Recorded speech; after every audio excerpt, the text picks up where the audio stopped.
it can kind of seem really daunting when you get, that email from Emma or from Dublin, and it says, here are your 4 debates and here are the dates of these 4 debates, and you think, oh my goodness, I'm going to be very busy between now and January. But use that time. You get those kind of blessed 2 weeks at the beginning where you can kind of look at all 4 motions in a general way, and that's kind of where we start, so you're not approaching each debate as it comes cold, if you like.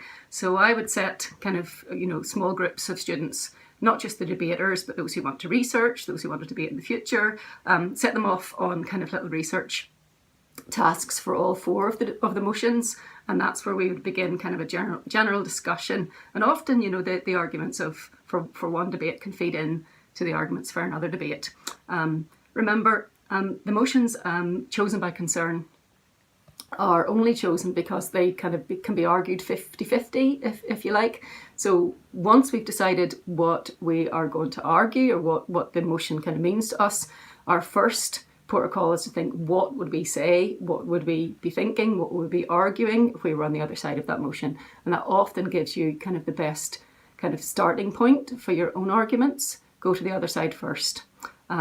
Because, if you kind of think what might be coming up, then you've already kind of got your thoughts for rebuttal and refutation and all those things that are really important point scores within the debate.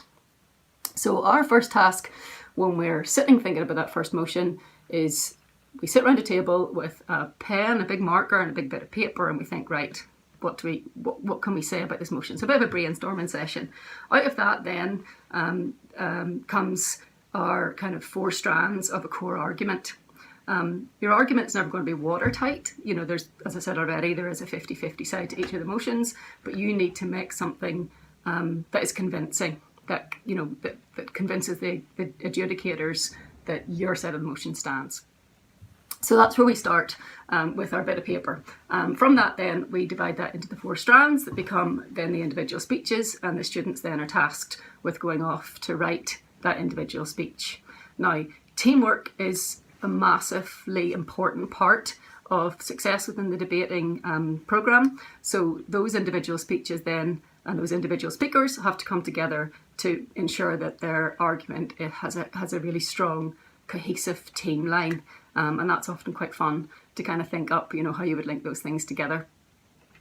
So you've thought about what you're being marked on. You've considered the elements that need to be added into your speech.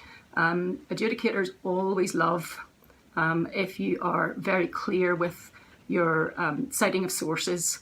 That always comes up in kind of feedback, etc. And a variety of sources is often, really well rewarded. So do lots of wide research. The tips you get from concern are a good starting point, but go beyond those, because at the end of the day, everybody has those same tips. So you want to have a little bit of an edge, a little bit of a difference there to kind of put yourself out on top.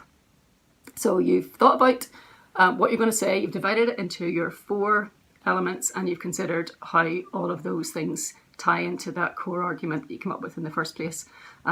Make sure your team know each other's speeches really well, what they're going to say, because referring to them within each other's speeches is a really good way of kind of proving kind of that team cohesion that's so important.